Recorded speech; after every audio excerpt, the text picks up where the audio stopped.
नमस्कार, मी गौरी आणि हे आहे आपलं मराठी यूट्यूब चॅनल अमेरिकेचा. बऱ्याच दिवसांनी, बऱ्याच महिन्यांनी सुद्धा म्हणू शकते, मी अशी साडी वगैरे नेसून व्हिडिओ करण्यासाठी तयार झालेले आहे.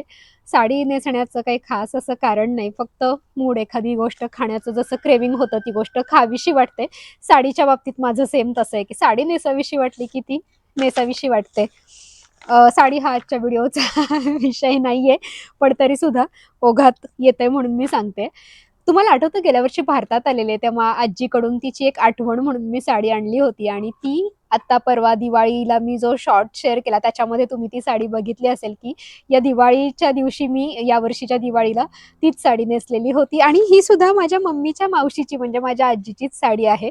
थोडक्यात सांगायचं तर माझी स्वतःची अशी एकही साडी नाहीये माझ्याकडे. माझ्या आज्यांनी दिलेल्या आणि माझ्या आईच्या ज्या काही मी आणलेल्या असतील त्याच साड्या माझ्याकडे आहेत आणि फक्त लग्नाची तेवढी माझी आहे.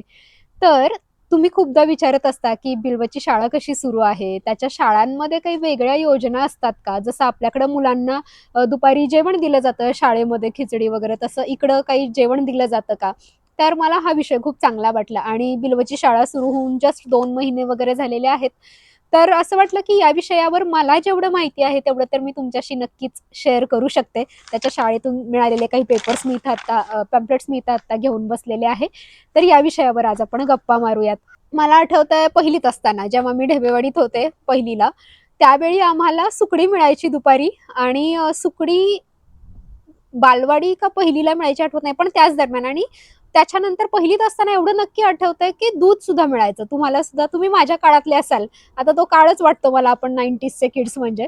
तर त्या काळातले असेल तर तुम्हाला सुद्धा ही गोष्ट नक्की आठवत असेल, की सॉरी मसाला नाही, फ्लेवर्ड मिल्क असायचं ते आणि ते खूपच मस्त लागायचं आणि त्याच्यानंतर तांदूळ मिळण्याची योजना सुरू झाली होती.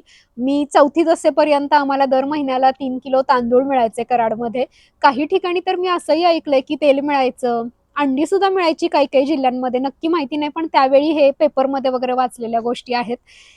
तर त्याच्यानंतर जेव्हा आम्ही 5वी गेलो, तेव्हा काहीच मिळायचं नाही, सगळं बंद झालं. पण आमची 10वी झाल्यानंतर पुन्हा शाळांमध्ये माध्यान्ह भोजन योजना सुरू झाली. दुपारची खिचडी मुलांना मिळते आजही शाळांमध्ये आपल्याकडे. सध्या अजून काही दुसरी योजना आली असेल तर मला दुरुस्त करा प्लीज. तर मला जेवढं माहिती आहे तेवढं आपल्याकडं ही मुलांसाठी माध्यान्ह भोजन योजना आहे. इथल्या शाळांमध्ये मी ऐकून होते, की मुलांना दररोज सकाळी ब्रेकफास्ट आणि दुपारच्या वेळेत जेवणाच्या वेळेत त्यांना जेवण शाळांमध्ये फ्री दिलं जातं. तर मला माहिती नव्हतं नक्की. जोपर्यंत बिल्व शाळेत जात नाही तोपर्यंत माहिती नव्हतं, की हे जेवण कशा प्रकारचं असतं. पण बिल्वला शाळेत घातल्यानंतर आता हळू समजतं. त्यांचं ज्यावेळी मेनू येतो रोजच्या रोज वेबसाईटवर अपडेट होतो, त्यावेळी कळतं की यांना कशा प्रकारचं जेवण शाळेत दिलं जातं आणि दोन्ही सुद्धा ऑप्शन्स असतात. आपण त्यांना होम लंच देऊ शकतो, घरून डबा देऊ शकतो किंवा मग त्यांना जर स्कूल लंच खायचं असेल तर ते तिथलं सुद्धा जेवण खाऊ शकतात. बिल्वच्या शाळेच्या संदर्भात शाळेच्या बाबतीत सांगायचं झालं तर ब्रेकफास्टमध्ये त्यांना मफिन्स असतात, बेगल्स असतात, पॅनकेक्स असतात, फ्रँकीज असतात आणि जेवणामध्ये कधी व्हेजी फ्राईड राईस असतो, कधी ऑरेंज चिकन असतं, अजून चिकन नगेट्स वगैरे असतात. नॉनव्हेजचं प्रमाण थोडंसं जास्त असतं. त्यानंतर स्टफ्ड पिझ्झा असतो, व्हेजी बर्गर असतात. अशा प्रकारचे त्यांना जेवणामध्ये ऑप्शन असतात. एक पीनट बटर सँडविच असतं, जेली सँडविच असतं. बऱ्याच प्रकारचे सॉस असतात त्याच्याबरोबर. आजचा तर मी सकाळीच मेनू वाचत होते, तर आज डिल पिकल आहे, शेपूचं लोणचं आहे. मला असं वाटतंय, की जगभरातून आलेले माणसं आहेत ना इथं, तर त्या सगळ्याचा विचार करून हा मेनू ठरवत असावेत. त्याच्या शिक्षकांशी सुद्धा आम्ही ज्यावेळी बोललो होतो, की हे कसं सगळं ठरवलं जातं, त्यावेळी त्यांनी सांगितलेलं, की मुलांचं वय, वजन साधारण लक्षात घेऊन हे सगळे मेनू आम्ही डायटिशियन कडून ठरवून घेतलेले असतात. प्रत्येक जेवणामधून त्यांना किती कॅलरीज मिळतात हे याचा डिटेल चार्ट खाली दिलेला असतो. त्यामुळे हा जो एक साधारण समज असतो, की इकडचं सगळंच जेवण म्हणजे अनहेल्दी, तर असं काही नाहीये. त्या खाण्यातून किती कार्ब्स मिळतात, किती विटॅमिन्स, किती प्रोटीन्स मिळतात याचा व्यवस्थित डिटेल चार्ट आपल्याला रोजच्या रोज त्या वेबसाईटवर अपडेट होत असतो. त्यामुळे आपण बघू शकतो, की किती कॅलरीज मुलांच्या पोटात जातात. तर असं हे इथलं जेवणाचं प्लॅनिंग आहे. तुम्ही जर इथल्या दुसऱ्या कुठल्या राज्यात राहत असाल, हे मी मिनेसोटामधलं सांगतेय. मिनेसोटा सोडून इतर राज्यांमध्ये, शाळांमध्ये वेगळी काही सिस्टीम असेल तर प्लीज मला कमेंटमध्ये नक्की सांगा. तर हे झालं जेवणाच्या बाबतीत. रोज सकाळचं ब्रेकफास्ट आणि दुपारचं जेवण हे बिलवल असतं. एक स्नॅक्स बॉक्स घरातून द्यावा लागतो. पण बिल्वरोज शाळेतच खातो असं अजिबात नाही. ज्यावेळी शाळेतला पदार्थ आवडीचा असेल त्यावेळी तो शाळेतलं खाईल, आणि ज्यावेळी नसेल त्यावेळी मग त्याला होम लंच मागतोच तो. म्हणजे तो म्हणतो मला घरचाच डबा पाहिजे, मग मला भेंडी भाकरी दे, मला काचऱ्या दे बटाट्याच्या. हे असलं सगळं त्याला खूप आवडतं. इंडियन जेवण आवडतं, भारतीय जेवण. त्यामुळं तो असा म्हणतो मला शक्यतो, की मला रोज होम लंचच पाहिजे, मला स्कूल लंच नकोय. पण कधीतरी इथल्याही जेवणाची सवय असली पाहिजे म्हणून मी त्याला म्हणत असते, की बघ आज हे तुझ्या आवडीचं आहे, हे तू खाऊ शकतो. आज गार्लिक ब्रेड आहे, आज हे तू खाऊ शकतो. चीज स्टिक्स आहेत, हे खाऊ शकतो. मग असं त्याचं सध्या एकंदरीत शाळा आणि जेवणा खाण्याचं शाळेचं रुटीन सध्या सुरू आहे. त्याच्या शाळेमध्ये अजून एक योजना आहे, मला वाटतं इथल्या सगळ्याच शाळांमध्ये ती असावी, ती म्हणजे फ्री वीकेंड फूड. तर काही काही असे पदार्थ आपल्याला दिले जातात. प्रत्येक आठवड्याला एक बॉक्स मिळतो, ज्याच्यामध्ये काही बीन्स असतील किंवा कोकोनट मिल्क वगैरे असेल किंवा मासे असतील. टीन मधलं फूड असतं हे शक्यतो. धान्य असेल तर ते पॅकेट्समध्ये असतं, तांदूळ वगैरे. तर त्याच्यासाठीचं हे पत्रक आम्हाला मिळालेलं होतं, की फ्री वीकेंड फूड. गरीब मुलांना मदत व्हावी याच्यासाठी, गरीब कुटुंबांना हाच हेतू असावा या योजनेमागचा असं मला वाटतं. तर ह्याच्यामध्ये blue bag, green bag, orange bag, purple bag, yellow bag असे असे 5 प्रकार आहेत. हे 5 प्रकार कशासाठी आहेत, तर जगभरातून आलेली माणसं आहेत. काही आफ्रिकन आहेत, काही आशियाई आहेत, युरोपियन आहेत. तर सगळ्यांचे आपले आपले फूड प्रेफरन्सेस, जेवणाचे प्राधान्य प्रत्येकाचं वेगळं असतं. आपण भारतीय जे जेवतो तेच आफ्रिकन जेवतात असं नाही. मग त्यानुसार ही सगळी या वीकेंड फूड बॅग्सची त्यांनी विभागणी केलेली आहे. जसं की ब्लू बॅग आपण जर बघायला गेलो तर ती खास आफ्रिकन फूड प्रेफरन्सेस असलेली बॅग आहे. मग त्याच्यामध्ये ट्युना आहे, स्पॅगेटी आहे, ब्लॅक आईड पीज आहेत, कॉर्नफ्लोअर आहे, टोमॅटो प्रोडक्ट्स आहेत.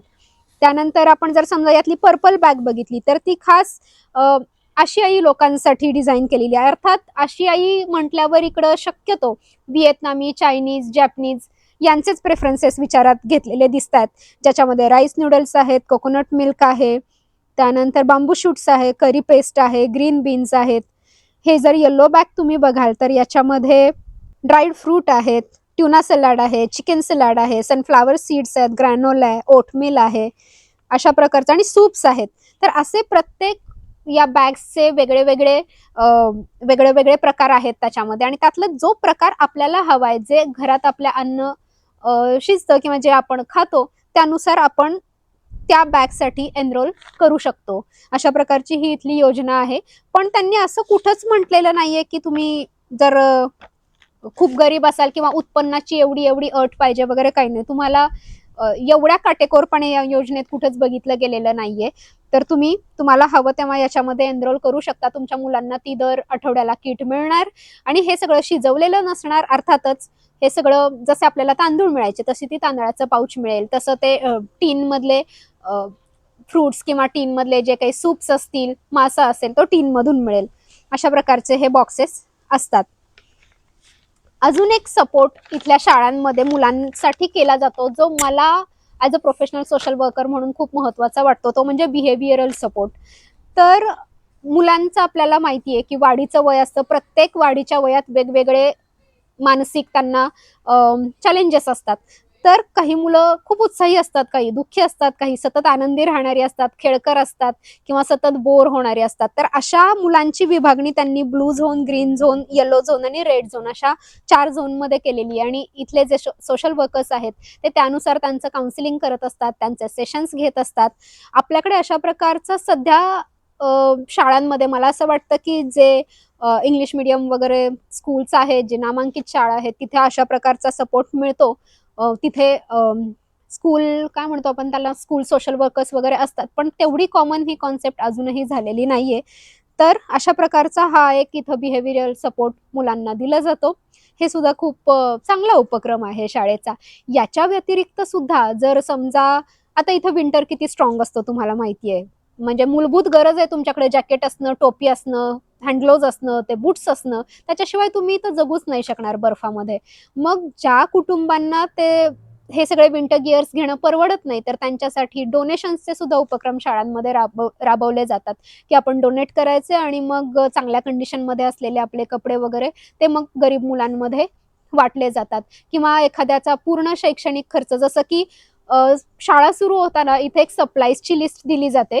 मग त्यामध्ये पेन, पेन्सिल काय जे असेल ते, इरेझर असेल, शार्पनर असेल, ग्लूस्टिक असेल, हेडफोन्स असतील, वॉटर कलर्स असतील, स्केच पेन्स असतील, हे सगळ्या सप्लाईज आपण मुलांसोबत शाळांमध्ये द्यायच्या असतात. तर त्याही ज्यांना परवडत नसतील तर त्या सुद्धा सप्लाईज मुलांना शाळांकडूनच दिल्या जातात. ही सुद्धा एक खूप चांगली गोष्ट आहे. तर अशा प्रकारे शाळा इथल्या तरी मुलांची जबाबदारी घेत असतात. आता अजून एक दुसरी गोष्ट म्हणजे ही शाळेची संबंधित नसली तरी मुलांशी संबंधित आहे म्हणून मला सांगावीशी वाटते. एक आमच्या इथे बाउंटीफुल बास्केट नावाची संस्था आहे. तर तिथं तुम्हाला महिन्याची ग्रोसरी फ्री मिळते. त्यामध्ये कांदे बटाट्यांपासून ते धान्यांपासून सगळ्या सगळ्या भाज्या वगैरे किंवा चिकन, मासे जे काही तुम्हाला लागतं खायला त्या सगळ्या गोष्टी फ्री मिळतात. तिथं सुद्धा उत्पन्नाची अट नाहीये. शिवाय जर तुमचा वाढदिवस आहे तो करणं तुम्हाला परवडत नाहीये तर बर्थडे सप्लाईज सुद्धा त्याची एक किट मिळते. आणि आपल्यासाठी ही मूलभूत गरज कधीच नाहीये बरोबर की वाढदिवस साजरा करता येणं, पण इथल्या संस्कृतीचा तो भाग असावा. त्यामुळं मुलांचा आनंद महत्वाचा मानून त्यांच्यासाठी ती तशा प्रकारची बर्थडे सप्लाईजची, मग त्यामध्ये केक असतील, फुगे असतील, सजावटीचं सामान, मेणबत्ती, सगळी अशी ही किट मुलांना त्या फॅमिलीला, त्या कुटुंबाला म्हणूयात आपण, दिली जाते सेलिब्रेशनसाठी. तर अशा काही काही योजना आहेत. तर आणखी तुम्हाला काही इकडच्या अशा प्रकारच्या योजना माहिती असतील तर मला कमेंटमध्ये नक्की सांगा. आणि जस्ट एक गप्पांचा, पण महत्वाच्या गप्पांचा असा हा व्हिडिओ आज करावासा वाटला. त्यानिमित्तानं साडी नेसावीशी वाटली. मला खूप छान वाटतंय. सगळ्यात छान का वाटतंय तर सूर्य आहे आणि मी इतकी छान अशा कपड्यांमध्ये बाहेर निवांत बसून तुमच्याशी गप्पा मारू शकतेय. मजा आली. भेटत राहू अशा छान छान व्हिडिओ सहित. Bye bye.